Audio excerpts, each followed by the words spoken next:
Hello and welcome to News Now with me, Ankur Mishra. Let's get started with the announcements and the completion of the big deal. Emirates NBD has announced that it has completed the acquisition of majority stake in RBL Bank. The Emirates NBD and RBL Bank deal marks one of the largest foreign investments in the Indian banking sector and a rare instance of a foreign bank acquiring control of an Indian private sector lender.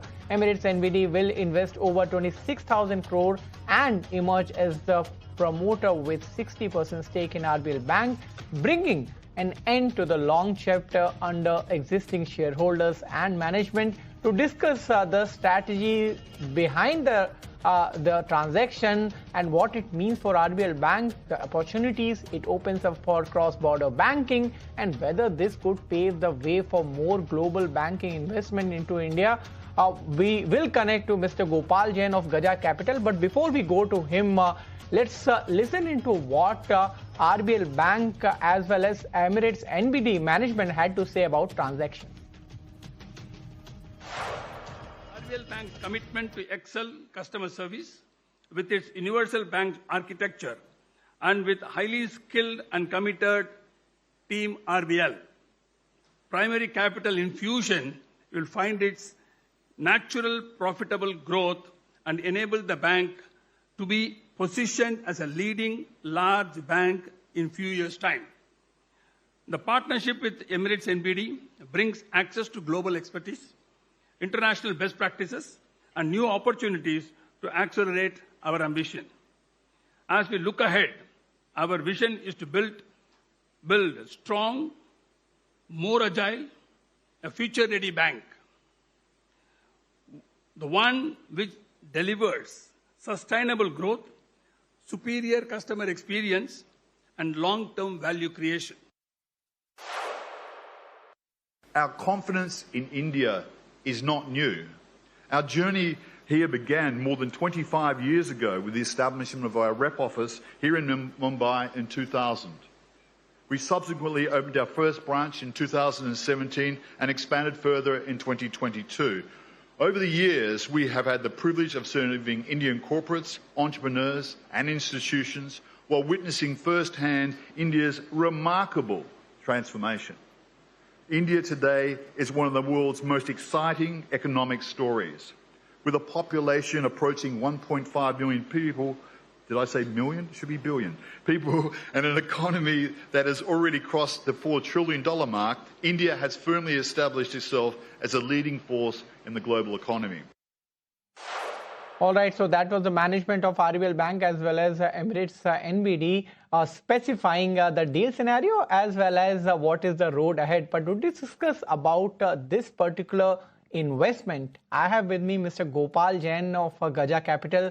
Mr. Jain, welcome to ET Now.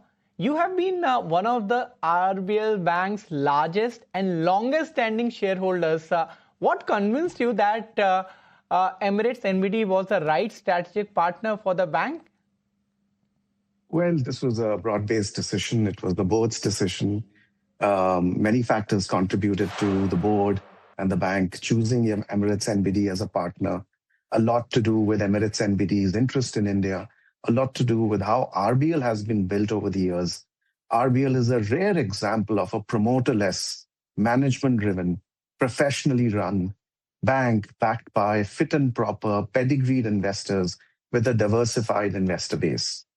And, you know, it's got a healthy mix. It's gone through phases of growth. Yes, there have been some setbacks as well over the years, but it was in a good position for growth. So many factors contributed to this historic transaction.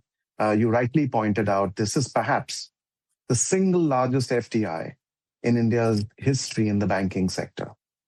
And to the best of my knowledge, the first example, right, of a foreign bank acquiring a majority stake in a healthy, growing Indian bank. And just for the benefit of viewers, me as well as Mr.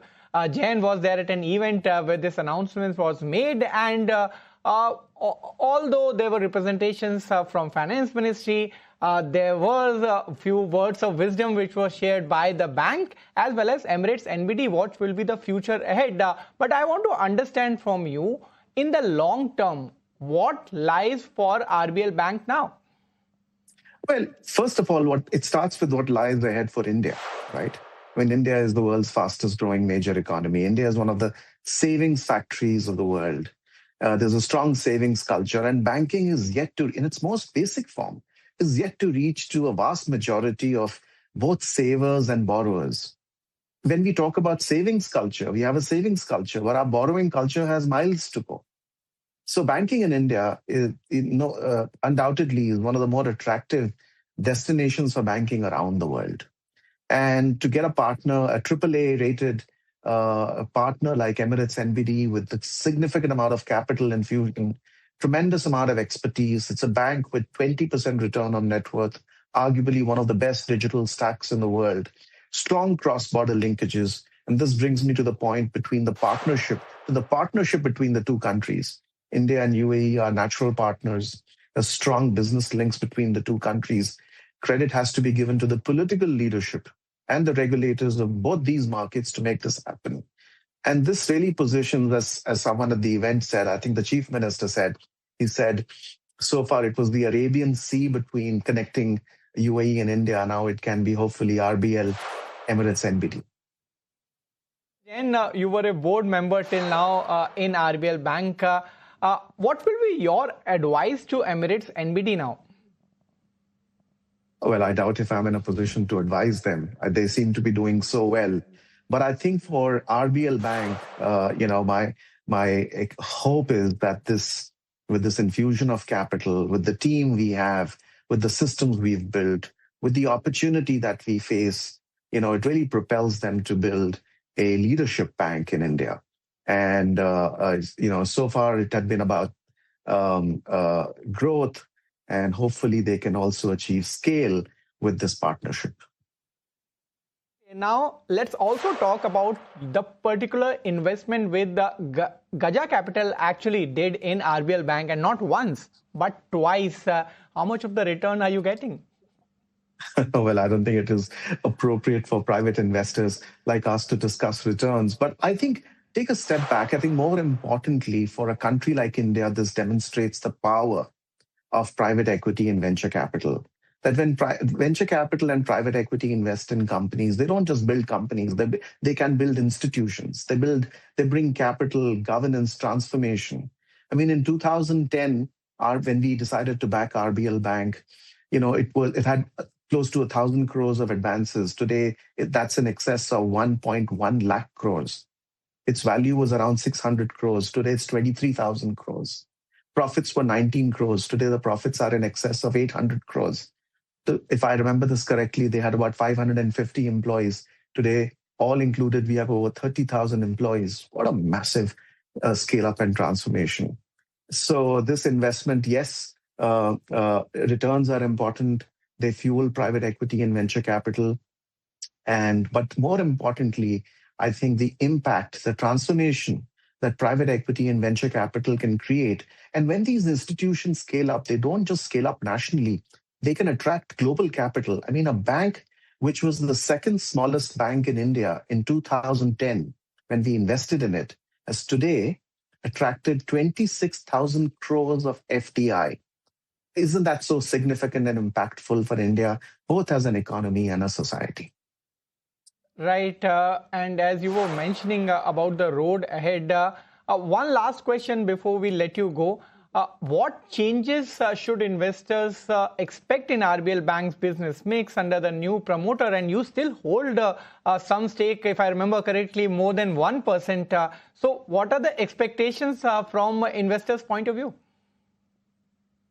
Well, the last thing I should be doing is fueling expectations, right? And to be making forward-looking statements. I've just stepped off the board this morning. I mean, I think it wouldn't be appropriate for me to fuel expectations. But I would turn to RBL's management, RBL's team, and encourage them to deliver on this opportunity.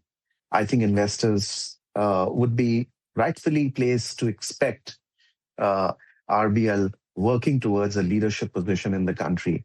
I think that's what investors will expect. That's what their strategic partner will expect. I believe that's what the RBL team can deliver. So I wish them all the best in this journey. All right, Mr. Jain, thank you so much for joining at this hour with your views. And of course, all the stakeholders will be expecting that kind of not only returns, but changes in the banking industries, which lies ahead after this particular big transaction. Thank you so much for your time. Indeed. Thank you. Thank you so much. With this, it's time to take a very quick break. Don't go away. A lot coming up on the other side.